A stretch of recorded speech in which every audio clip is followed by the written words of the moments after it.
I'd like to, at this point, reiterate a couple of things to you. For instance, there was a world of difference between flying a mission in the South Pacific and flying a mission in Europe. First off, you'll have to remember down in the South Pacific, this was the beginning of the war. We had no communications. We had no living quarters half the time because we were up in New Guinea and you slept on the wings of the airplane.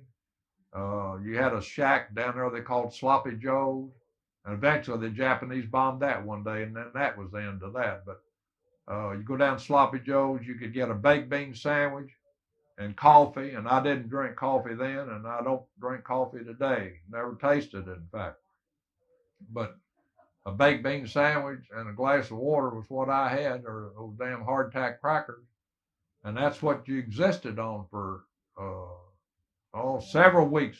When we first went to Marsby, there was just nothing there, and you can't visualize, uh, particularly over in Europe, the people who were in Europe, what kind of bad conditions you had to operate with when you were down there in the Pacific.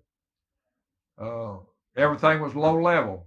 We never flew a mission more than 4 to 5,000 feet, and over in Europe, I never flew a mission less than 20,000 feet.